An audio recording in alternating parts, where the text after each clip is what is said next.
Okay, so it's been a while since I've done a local experience because I haven't been able to go locals for a couple of weeks. But I do have an OTS championship tomorrow. Now, at the time of recording this video, anyway. Now, I've kind of narrowed down my choices of what I'd want to take to free. But then I tested a final deck last night. Built it this morning, and that's Yugioh's. Now, each of these decks have their pros and cons. So we've got Tellarknights, we've got Red Dragon Archfiend, and then we've got the Clown Crews. We've also got the Dolls as kind of like an outside possibility. My downside with Yugioh's is that there's, at this moment in time, there's not a lot of space of non-engine. And I'd probably have to adapt it a little bit.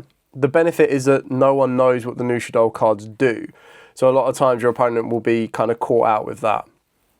That being said, that's kind of the exact same position that Tellarknights are in. But the difference with the Tellarknights is that they do have a bit more space for non-engine and interaction. So if I was just to break this down here, just going to put all the Tellarknights, I suppose that technically counts as an extender. Breakers, hand traps, put them all there. It does have a decent chunk of non-engine, but I don't feel like I've perfected this deck yet. Like, I feel that there is a lot of positions in the deck where if my opponent was to interact at the right time, or just what I'm trying to say is there's with inside Tellarknights, there's moments where you don't even need to know exactly what the deck does. I just say, oh, this card special summons a monster from the deck. Instantly my opponent will be like, Ash, Imperm. You know, they're always going to like jump to interact. The other negative for Tellarknights as well is the fact that they probably have a really bad Call Tune matchup, because as soon as RS hits the field, the only way that I can stop the RS is I need to use either Spark to banish it, I need to use Droplet to negate it, or I need to use Imperm to negate it. So there's a couple of different intricate pieces that I need, otherwise all my monsters become level 3 and I don't play any rank 3s in the deck. So the best thing I could do is make an SP Little Knight, but then I'm making an SP Little Knight without an extra deck monster, so it gets very, very convoluted. Then we move over to Red Dragon Archfiend. Red Dragon Archfiend will have the exact same kind of issue with level manipulation. The only difference is that they can manipulate their own levels in general sometimes, and then that has a benefit of being able to open up the door to different synchro plays. Now, I'm not going to be playing like a Black Rose Dragon or anything out there that you wouldn't naturally normally make anyway. This is the version, like the benefit of this version is, again, I'll break this down into like core pieces, extenders. It kind of has the exact same. It kind of feels like it's same, but different with this deck in comparison to like Tellers and everything else in between. And what I mean by that is it's got a lot of kind of non-engine. It's got a lot of space for like non-engine in the form of Fallen Virtuous, Dominus Impulses. You could play Sparks if you wanted to. You can consider your Bestials as non-engine interactions as well. I think a Tood puts in a huge amount of work on your opponent. So, like, if I get to go first and I resolve the Etude play, I'm in a very good position. But I'm not... Like, the deck can still push through fields and cause fields issues, but probably not as consistently as well as liked. Now, I'm not saying everything is always going to be against Call Tunes, but when I'm looking at, like, the non-engine, and this non-engine, within reason, apart from Harmonia, will split across 2 Tellers. The Bestials are probably a little bit, are definitely more specific to this build. Dominus Impulses are also quite specific to this build. Fallen the Virtuous can float between different decks, whether you want to play that in Yugioh's or not. Obviously, Ashes will float between decks. Fuas will float between decks as well. Like, the Harmonia is really good, but the Harmonia is only going to be good in this deck here. And I've got to reveal it because you can't activate the effects of monsters special from the extra until the end of the next turn after this card resolves its X Synchro. So technically I could play Harmonia and Clown Crew. Like, technically. Like, the extra deck's quite flexible, especially if I play Cash Tearers. I'm not going to be using monsters effects special from the extra deck anyway. I'm not going to be activating them. So technically Harmonia might be a good option for Clown Crew. So that's something to look into. And then moving on to said Clown Crew. So there's 2 changes that I definitely want to make into this deck actually as well. Is I want to swap out these two cards here for a Chaos Angel and for a, whatchamacallit? Great name, that one. a Bill's Diabolical Dragon. If I could find another level 10 that I felt was worth it, like, I think Chaos Angel is better than Gen X. I think I've got a Bills in here. There you go. Chaos Angel and Bills. So I would put these two in place in the RDA deck. I just think that they have a bit more versatility. And then the final deck is the Clown Cruise. Now, with the Clown Cruise, at this moment in time, I'm playing a bit more of a breaker build, which I don't mind. So it's 2 of each of the extra decks. I definitely want to be playing 2 Pastiels. I think that's fine. The 1 Linkaribo. You'd play the Albion plus the other one. There's that. My super polymerization targets, whether I feel that Sea Monster of Thesis is actually needed or not, I don't know. That might change. You'd have your 2 targets for the Fallen Virtuous, the 2 Passoniers, but then I suppose you would adapt this to include spaces for your Harmonia. So if I wanted to use Harmonia, that would work. But then when I look at this, Unicorn is good for going first or second. Ash is Ash. Then we've got Purge. We've got Bell. There would be, wherever else it is, I have Fenrir as well. Wherever I just put Fenrir. Fenrir is like a go second good breaker. And then I'd be playing Fallen the Virtuous and I'd be playing Super Polymerization. So yeah, it's a dilemma. It's always a dilemma. This is why I'm always a bit, I don't know if envious is the right word or jealous is the right word, but like Donald, who religiously plays Madolche's day one, like, that's got to feel so good when you're like, right, I'm going to this tournament, and then people are like, whoa, what are you going to play? It's like, nah, bro, I'm just going to be playing, just going to update Madolche's and playing Madolche's. Like, it's so good to have that one single focus. The way my brain works, I don't like that. I actually get bored quite, not, I say bored is probably the wrong word, but I kind of like lose focus quite easily.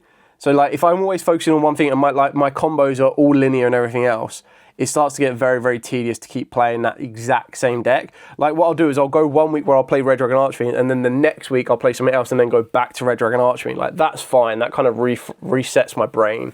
And then on the odd times I'll play decks back to back as well. But yeah, and then obviously no matter which I choose, I've got to build my side deck. So for side decking, like for going first, I've got the Solemn Brigade right now. Accusation's just crazy good. Crazy good. Hit going first, hit Fallen of the Virtuous, you know, hit a less so Brand Infusion, but like just hit targeted spell cards, hit Forbidden Droplet, hit certain trap cards as well. I can just imagine it puts in so much work. The Bells and the Drolls are literally just going to be, if they're not in the main, they're in the side. Prudy is just one of those hand interactions that just works so well being in the side rather than in the main. But of course you can main it in certain scenarios. And then from that point on, it all starts to filter down. And what I mean by it starts to filter down is you then need to make the decision of what breakers you want to play. Evening Match is rarely played. There's Forbidden Droplet that's floating around people's brains right now. I think Evening Match is one of these cards that if you, not always, but if you have Evening Match at the right time in the right tournament, it will put in so much work for you. And then there will be times where it's like you just don't have it. It's not going to do anything for you at all. So ignore the fact that there's 4 Perulias there. It's just so that I can get a match in play set. Otherwise that will trigger my OCD like mad. Yeah, like my heart wants me to play Tellers. Just because Tellers was the first deck that got me back into the game. It's new support. People won't know what it does. But then I also feel that it has its own fragilities. Like its end field's very impressive once it gets there. But to get there, you've got to respect Nibiru. You've got to respect other interactions that might be on the field. And I think it can make a big difference. I like Red Dragon Archfiend. I like what it can provide. I like the consistency of it. I like its extension plays. Yeah, and then with Clown Crew, what I like about it is its draw power is insane. And the fact that it's probably the closest to be the breaker version of everything is quite a nice option on top of that. Not many people expect the cash package. And then if you add all of that together, not many people also consider or respect the fact that it just has a fairly decent cool tune matchup. Like technically I could play Sky Strikers, but I'm not not kind of the Sky Striker player. Like, I think there are better players out there. Well, there definitely are better players out there on Sky Striker. And there are people that I don't know, like, I'm not perfected with Sky Strikers. Like, I don't have a close, it's not one of my go-to decks. Like, if I wanted to choose, like I said, I've got Tellers for the heart, I've got Red Dragon Archfiend for the heart as well. Yeah, and then I've just got these dolls just sitting in the back of my mind, like, hey, I'm ready, pick me, pick me. And I'm like, I would love to, but I haven't perfected you enough. Like, go second, yeah, I've got some power spells in the form of the Fallen and the Virtuous, I've got Super Polymerization, I've got Shadow Fusion. They're all insane. I've got cards that people will be like, what the heck does that do, in the form of the Gristas, in the form of the Decatrons. I could afford to get rid of the Mathematicians, even though Mathematician's a combo on its own. I could afford to cut those down and then open up the door to be able to play more interactions, whether that be Bell or Droll. So I'm now in this position here where it's like, I need to fine tune, at least narrow it down to what I want to play. And I think no matter what I choose, like, I'm less inclined to play Clown Crew. I just don't have as much fun with it as I am currently having with Tellers and Red Dragon Archfiend. But on the flip side of that, it probably has the best rogue matchups. It probably has the best, even aggressive matchups. I can make it more lock if I want to, and more control by putting in Vanity's Fiend. I can also put it in, make it more aggressive. Like, I already play a lot of breakers, so I can up my breaker count. I can play evenly matched and not care, because resolving evenly matched with the Clown Crews is really, really good. But then you obviously want to be playing spells and traps that your draws that you get to set during the end phase are going to be as effective for you as they possibly can be. So there's still a lot to consider. I think I would be foolish to play Dolls. I think Dolls would be, I'm the least prepared of. And I say as I shuffle up, and this is either going to be the most broken hand in existence, or it's going to be a hand that's completely dead. Oh, it's broken. Oh my God. Oh, and then going second. I mean, that's fine. That's just discard fodder of Super Poly. But, like, going second, this hand's cracked. Even going first, I got the one card combo off the Lev Shadow. And then I've still got the Void Unleashed. So technically I can use the Void Unleashing, reveal the Lev Shadow, and then build plays off the back of that. So it's actually a really nice hand. That's annoying. The other benefit as well, now that I think about it, is with Shadows, is that you don't need to use your normal summon. So I could actually very easily play cards like Lava Golem, which I think is really funny. You can also play Ra Sphere mode in the side deck for Clown Crew as well, because then what you do is you can Ra Sphere mode your opponent during their turn, which is really funny, because you get to go Bianca Viso, and they're like, what's the worst that's going to happen? Another Bianca Viso and draw more cards, and you just go, cool. Tribute, Ra Sphere mode, and they're like, what? So, I like the gimmicks that I can get away with Clown Crew, which is why it's calling me back. But then I'll have to tidy up my side deck. The side deck is what's hurting me the most. It's what's hurting me the most. Like, I love the breaker idea. I do love the breaker idea. I feel that I could very easily cut the cash package, but I like the cash package. I think it puts so much pressure on my opponent. I do have to say though, like, the last time I played this, I did end up playing against Sky Strikers, and I also played against Elf Notes. So this card against Elf Note and Strikers is just an absolute, not an auto win con, but a mass win con. Because you give them a monster in their main monster zone, and as long as you don't get rid of it, it makes it so awkward for Strikers, and it makes it so awkward for Elf Notes as well. It's just such consideration. Good Striker matchup, good Elf Note matchup. Better matchup against Cool Tunes compared to the Tellers and the Red Dragon Archfiend as well. Like, logic would dictate that Clown Crew would be the one to go for. Logic would just dictate that. My brain, not even my brain, my heart is like, Tellers. Pick Tellers. You love Tellers. And then my brain is also going, no, pick Red Dragon Archfiend. You love Red Dragon Archfiend as well. You've played it the most. You like what it can do. And then I'm just trying to think, I suppose the ultimate question is, what's most important to me tomorrow at this OTS? Like, don't get me wrong, it'd be amazing. Play Clown Crew, win with Clown Crew. Not that's a guarantee, but win with Clown Crew, get the Clown Crew match. It's just like, it's made to happen. But But will I have fun doing it all the rounds? I don't know. The $1 million question. I guess, and at the time of recording this, it's currently nearly 20 to 10 at night. I guess if I'm going to be playing any of these, I need to fine tune them and tidy them up. Because if they're not fine tuned and tidied, then I'm not going to be able to play any of them. And I bet there'll be a card that I miss as well for the side deck. Like Ras Fear mode, it needs to be there. But my last side deck didn't involve Ras Fear mode. My last side deck for these was Thrust and DDGs, but they should probably be Ras Fear modes. 2 Vanities can easily be free. 3 Dragon's Mind, but now I've also got Accusation. So I can play Dragon's Mind and Accusation, which would be pretty disgusting. Ras Fear modes, and then I guess it just kind of comes down to if I want to be playing any particular hand interactions that are good in certain matchups. Like, do I want crowns? Do I want droplets? You know, what else do I add to this that make it worthwhile?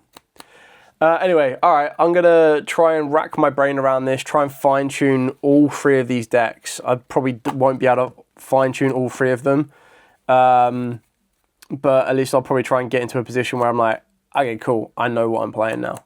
And then I'll be able to give you an update as we go from there. Anyway, thanks so much for watching. I will be back with part number 2 very shortly. It will be more of a vlog video, this one, because I won't be able to record some of the duels. But at least I'll be able to give you a vlog, and then I'll be able to give you a tournament breakdown, and then I'll be able to give you my regrets of what deck I didn't choose that would have been better with the power of hindsight. Anyway, I'll catch you all in a bit. Okay, so we're back from the OTS Championship. I decided to go with Red Dragon Archfiend as opposed to Cloutons, and I think no matter which one I would have ultimately ended up choosing, I would have regretted the one that I didn't choose regardless. But round number 1 was against Doomsy, and ultimately, basically, they just dropped Droll on me straight away, and I was like, bruh. I think my hand was like 2 Ashes. I think it's like 2 Ashes, 2 of something else, and then 1 was a Soul Resonator, so like the best start I could go for. But then I normal summoned down the Soul Resonator and then got hit straight away with a Droll Notbird. I was like, bruh, this sucks.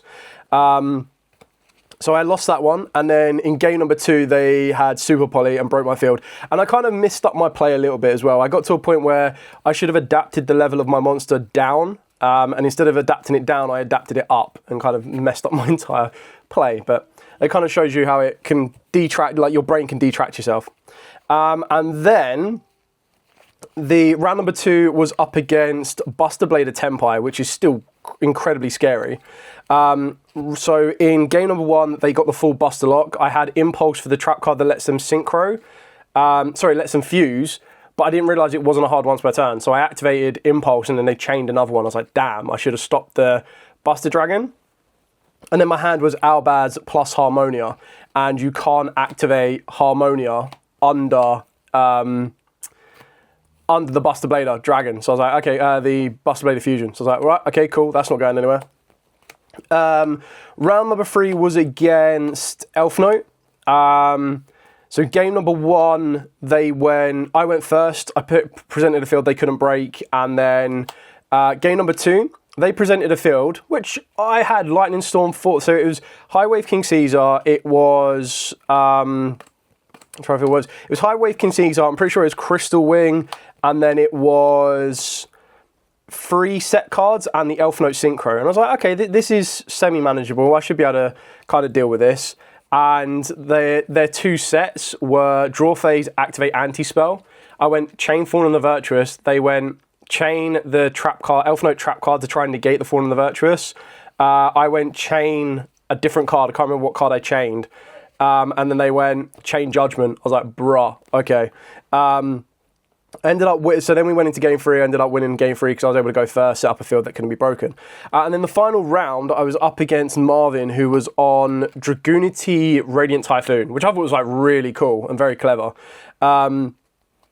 So in game number 1, I went first. He just had so much gas and broke my field. He was on the breaker build. In round number 2, he went Fua, Perulia, and I just stopped playing. I was like, passed it over to him with no cards, hoping that he didn't have a starter, which he didn't, luckily. And I was able to win that one because he made a bit of a misplay. I was able to push through for an OTK. And then in game number 3, he opened up all Dragoonity. So I opened up Perulia. He gave me 2 draws, but then he opened up all Dragoonity cards and just went like Dragoonity combo. And what I liked about the Dragoonity cards is their combo is... so they end on the Link 4, which turns off the graveyard as long as it has a monster equipped to it, which straight away stops Vision Resonator's grave effect. It stops... It stops Synchron Resonator being able to add back, which is quite annoying. So yeah, like that put in a bit of work. Then it had Crystal Wing backed up with it. And then it also had, I think it was a Judgment and something else set along the spell and trap zones as well. So a lot to kind of take into account. But regardless, what I'm going to do with this one, as you've kind of probably seen, I've been trying to organise it as I go to kind of save a bit of, I say save a bit of time, but kind of put it all together for you. So, what I'm going to do, as I mute that, is I'll take you through the deck list, show you what I went with, explain why I went with it, if there's any changes, and then I'll show you my side deck and everything else in between. So, we'll start with the Albaz package. So, Albaz package is pretty straightforward on this one. 3 Fallen in the White and then Incredible Ecclesia. I also played just 1 Fallen in the Virtuous. I felt this was fine. Like, I felt that maybe I could have wanted a few more breakers. But ultimately, I bumped the deck up to a 42 card deck right at the last minute because I wanted to make sure I could include Forbidden Droplet, but I never saw Forbidden Droplet, so it didn't actually really help me. For the Resonator tuners, I went with 2 Soul Resonator. I didn't mind 2, to be honest. I went with 2 Soul, 1 Vision, 1 Darkness, and 1 Synchron. And then to get to these cards, I had Earthbound, Prisoner Stonesweeper, and then Resonator Call. So, like, I didn't have much of an issue playing this ratio and having only 2 Soul Resonator. And then, of course, 3 Crimson Gaia. Then I had 3 Bone Archfiend, and I was playing the 1 Theme Piece Golem, which came up once. It was just another way of getting a non-tuner into rotation that could help you out. Maybe I feel that if I wanted to cut this down to a 40, I could probably cut some of these cards down a little bit. And then, of course, like the final one would be Foolish Burial. But overall, I didn't feel that there was a point where the consistency let me down. The only bits that I felt let me down is that I would either use Vision Resonator and then felt that I needed it as a follow-up for the next turn and couldn't get it back into rotation or add it back. And I think that's where I kind of faltered a little bit with the Synchron Resonator, not getting as much from it. So I'm kind of not opposed to playing 2 Vision Resonator. I just don't know what I would put in to allow me to facilitate that. So that's it for kind of like your main engine pieces. The Albaz I still like, but I feel that its options it can get you are still very limited. So I don't know if I would feel comfortable cutting it just because of how much it offers in this, like the smallness of 5 cards. But then I suppose if I was to cut these 5 cards, you would then open up the door to put in, like it'd cut down the 2, puts you down to 40 cards, and then the 3 could be 2 Drolls and 1 Soul Resonator. So I wouldn't be completely opposed to that, but there's just a lot of times where I kept playing and playing and playing and playing, and my opponent would interact, and I'd go, cool, at least I can Albaz and get into something else. So for the non-engine, I was on the Bestial lineup, so Lubellion, Druid Swarm, Magnamut, and Etude. Obviously, these put in, like, Etude puts in so much work, it's crazy. So I have no issue with this package here. The trap card of choice I went with was Red Zone. I now realise the error of my ways. Red Zone is nice in certain scenarios, but there were times where the King's Resonance would have been so much better. Like, there was too many times where I had this set on my field and I couldn't do anything with it, and I couldn't even activate, I couldn't do anything, because I didn't control Red Dragon Archfiend, because the times when I had it, I had the Crimson King, I was like, oh, I'm in a good position, and my opponent would go Super Poly. I'm like, right, cool, this card's dead now. So, yeah, Super Poly was a big, big oof. The other non-engines was Fua, Harmonia that I bumped up to 3, Ash Blossom, Impulse. Oh, yeah, and how Power of Ice Dragons has ended here when it should be within here. But yeah, 3 Power of Ice Dragons. So if you're watching this video and you're like, wow, he never showed Power of Ice Dragon, how is he not playing Power of Ice Dragon? It somehow found its way here. So a bit of patience and you'll see Power of Ice Dragon. But I'm happy with these. The only one I wasn't happy with, Red Zone. I've learnt my lesson. That's going to come out for King's Resonance. No questions, no issues. That one comes straight out. So Etude puts in a lot of work, and I was siding Etude out if I was going second as well. And I'll show you my side deck in a minute, because there's a bit of spice in the side deck that, massive shout out to Terry, actually came up a couple of times, and I'll explain it when I get there. So for the extra deck, I've got the Crimson King. My other level 8 dragon I went with was Bills the Diabolical Dragons. I summoned it a couple of times, because the reason is I took the Bills out for the Draco Berserker the Tenyi, because the times where, like Albaz, I always wanted it to be my last one. Like if I see Vision Resonator or I see Root through Power of Ice Dragon, I wasn't going for the 8. I was always going for the 7. I'd go into the Crimson Blade Dragon. I'd use the Crimson Blade Dragon's effect to search. I'd get my Bestials into rotation, and then my Albaz would end on the Crimson King. The Crimson King would search me out the red zone, whereas in the other scenario it will be the King's Resonance. And I think the King's Resonance would let me play through Super Poly a little bit easier as well. So 100%, that's the change I'm going to be making. That was the biggest issue that I put together when I put the deck together. 1 Red Dragon Archfiend, 1 Scarred. I felt these kind of clashed a little bit as well. And what I mean by that is, you'd go Crimson King, and more times than not, you're Crimson King into Red Dragon Archfiend. Great. But your Scarred wants to do the exact same thing. And I never found myself using Scarred as much as I could have done. And then when you're looking at your level 8 dragons that you lock yourself into, these are the only ones you can do. Yes, of course, you can play other level 8 monsters, but more times than not, like I said, because I was using Albaz as the last thing, because I wanted to get access to Crimson Blade Dragon, I wanted to try and get access to Hot Red Dragon Archery and Abyss, I wanted to get access to my Bestial Dispatter. Like, I wouldn't use Albaz first, because it locks you into 8s. So, then we've got the Red Rising. It's actually putting a bit of work for me today. There was the one time in the Doomsday matchup that if I'd got my head straight, so like my head was saying, right, reduce that level, go into Red Rising. Red Rising would then bring the Synchron Resonator back that you've used to send off of the Bone Archfiend. Because you're under Droll, you would then sink into a 7, being the Zarlan, because you couldn't really go into the Crimson Blade Dragon. And then you'd trigger off the Synchron Resonator to add back a Vision Resonator or whatever else you needed. You'd maintain a bit of resource. And instead of doing that, I increased the level rather than decreasing level. So I was like, anyway. Then we have Stormbane Dragon. I never made it, but like I can see the times where this would really come up. Because you've got loads of darks here that you can end up getting in your graveyard, that this becomes like a complete banish field, which is really nice. Zarlan, I made it once, but it's kind of good. It's a level 7 Dark Dragon. The idea is that you'd make it off of the back of the Red Rising with the Synchron Resonator, and you've got your negate set up ready to go. Then we've got the Chaos Angel. Never made it, but there are times where I could see where, you know, like Chaos Angel is going to put in a lot of work for you. So it's more of a safety net, but this is very easily a flexible spot. Then we've got Malong and Packbit at Ignista. Both of these are the targets to be sent off of the back of Harmonia. You should only ever really resolve Harmonia once, maybe twice in a duel. So these two are like completely fine. Push into the Spell and Trap Zone, return to the hand. Both of them put in a bit of work. And then the final 2 cards is Albion and Titaniclad. Albion, send off your Albaz. Titaniclad to be sent off the Fallen and the Virtuous, which would then get you access to Albaz, which gets you into Ecclesia, which then opens up the door for these 8s, up the 4 8s at the top here. I don't feel, maybe if anything, I'd probably take out Chaos Angel for this, but I feel that I'm going to make this just as consistently as I would have made Chaos Angel with as well. So I didn't feel that it was necessary. Yeah, they were just kind of... What I liked about these two is that these two I can be synchro summon during my opponent's turn with a Tood. But what I did find is if I was going... Well, not even if I was going first, like, you wouldn't really take these out of the extra deck, to be honest. I still think they're good cards. I don't know what else I would make. Maybe another level 10 dragon, but I think if anything, we need another level 8 dark dragon, because when you put yourself under so many locks, it's kind of just the better card to go for. So for the side deck, as a random sleeve enters the fray. So for the side deck, I'll go with the hand interactions first. So I've got 2 Perulias, 2 Drolls. I felt that I missed Bell. I'm not going to lie. A Bell would have been quite nice to get in the main deck. Heck, maybe even Droll into the main deck could have been quite nice, but yeah, these kind of are what they are. For going first, I've got 3 Solemn Accusations and 1 Judgment. I know you could very arguably put in Gravity Collapse if you wanted to. My issue with Gravity Collapse is you have to have that Synchro monster, right?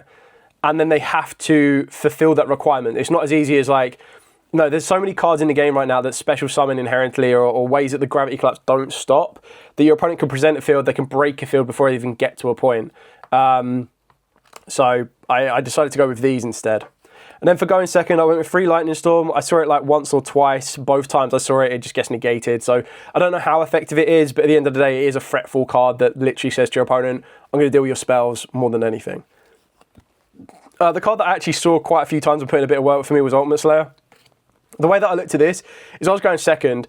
I could utilize this to send Malong or Packbit from the extra deck, which was quite useful for me. It actually puts in quite a bit of work because, yes, all right, it wouldn't be... I mean, even in a Fusion matchup, to be fair, against Mirror Jade, you can send Albion. So you're kind of covered with Fusion and Synchros. You're just not covered with Xyz or Links. But kind of is what it is. And then the final card, massive shout out to Terry on this one. is Dark Highlander. Now, this was something that I put in right at the last minute. So it was Terry that suggested it. I went and purchased a copy. I think you can get like a super rare for like £2 or £3. But this one requires a Fiend type tuner and then one or more non-tuner Fiend type monsters. Now, the biggest issue with that is the only ways that you can make your Dark Highlander, which sometimes can actually be more consistent than you think, which it was more consistent than I thought, is you would need, once I get to them, Fiend Peace Golem being a 5 and your Vision Resonator being a 2. And then your other way of making it is Bone Archfiend, and you can't manipulate Bone Archfiend. You can manipulate Bone Archfiend's level, but the issue with the Bone Archfiend is to make it, you have to normal summon your Bone Archfiend. So it'd be Bone Archfiend, you can't really manipulate its level, and it needs to be done with either Darkness Resonator or Soul Resonator. So what you needed to do, or what I needed to do in order to resolve the Dark Highlander, is you need to kind of go Darkness Resonator, Special Summon. And then you'd have to go additional normal summon of Soul Resonator to grab you Bone Archfiend, and then normal summon of Bone Archfiend. Now, in an ideal world, what you would have done is this can also be made. I'm just going to clear off the back cards because this can get really, really messy. It can also be made off of the Power Vice Dragon, because the idea would be, wherever the Power Vice is. So I'll show you the consistent, because initially I wasn't going to put it into the deck, but then I was like, actually, maybe it could be very good for me against the Cool Tune matchup. So for those of you unfamiliar with Dark Highlander, neither player can Synchro Summon. Once per turn, select a monster your opponent controls that is equipped with an equip card. Destroy all equipped cards equipped to that monster, and inflict 400 damage to your opponent for each. That's a little bit irrelevant, but the idea is it just locks both players from Synchro Summoning. When I had the chance to make this, I decided to make something else, and in the one matchup that I did decide to actually make it, my opponent opened up Gordian Slicer and broke through it. But the idea was that on my end field was a Lubellion with a 2'd face up, there was a Bestial Dispatter, there was a Crimson King, and then there was a Dark Highlander. So it made it very awkward for my opponent to deal with. But the idea is, the way you can get to this is you can go Power Vice Dragon, and then Power Vice Dragon would need to grab, the missing Resonator for your play, okay? And then the idea would be, ideally your missing Resonator is Soul Resonator, but even then you'd go Vision Resonator, summon down, synchro these two together, don't go into Dark Highlander yet, don't worry. Go into the Crimson Blade Dragon.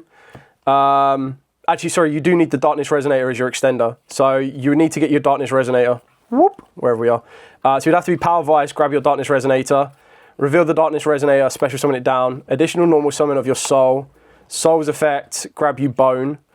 Then you would need to synchro your 8 here first. This can then get you into Crimson King.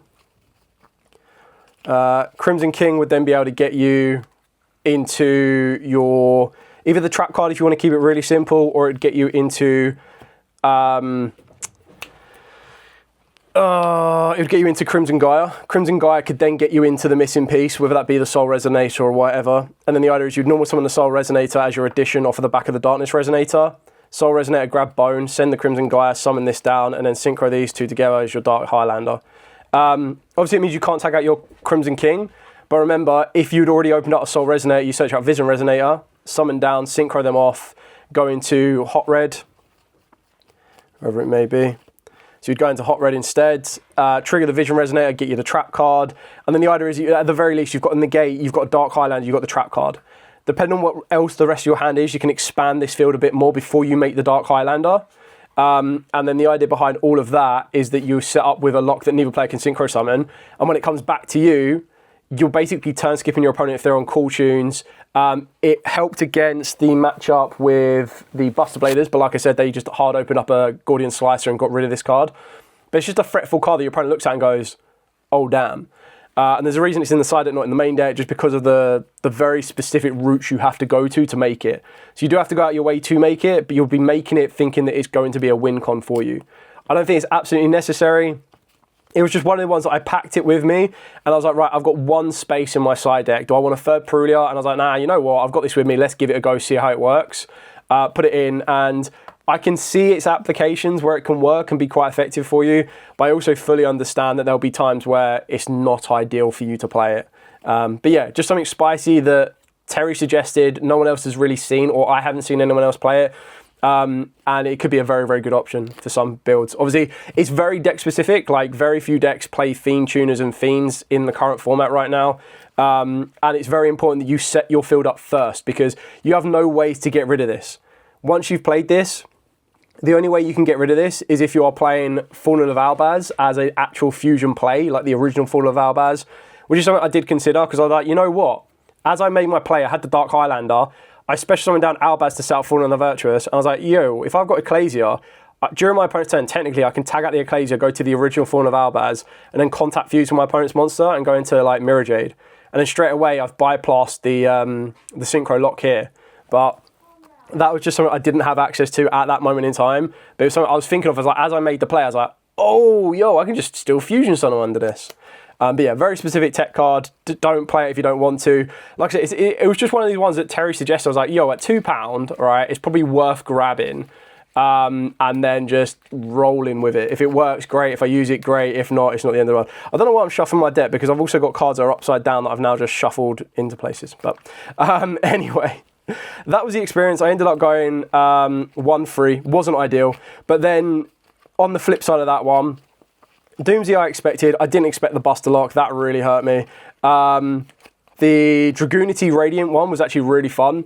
And there was a time where they just top deck Super Poly, and it kind of goes, you know, like when you have a duel, that your opponent sets 2 along their spell and trap zone and haven't drawn cards, by the way, like they've just got them. And those 2 cards are an anti-spell fragrance and a judgment, and they had full combo. You just have to go, okay. The heart of the cards is with, you know, my opponents today, that kind of part and part of it. But my opponents also played really well, so it's not a, it's not like a negative on that side. And I don't think that the deck underperformed. I think it's a bit of a mix of everything. There's bits where I misplayed. There was bits where I didn't get to the right out goal that I wanted to. And there were times where I was in the driving seat and then my opponent were able to, you know, heart the cards, get the advantage back off of it. So take the pros and the cons. Like I said, the biggest thing I'm taking away from this one, as much as I wanted to try it, and I've tried it and it's failed epically, is Red Zone. Red Zone comes out, yeah. Take that out, King's Resonance. I have now learnt my lesson. Not as good as it could be. Anyway, that's it for the entire video. Thank you so much for watching. We have Nationals next week. Yeah, next weekend is Nationals. So there won't be another Locals experience for that one. It will be, I will try and do a Nationals vlog, but I'm going to be very, very busy doing quite a lot. So I will do everything I can. Regardless, if you're going to Nats, by all means, come by the featured area. I'll be more than happy to kind of float around, say hi, and everything else like that in between as well. But for now, thank you so much for watching. Like, comment, subscribe, share. Till next time, as absolutely always, stay safe and, of course, happy dueling.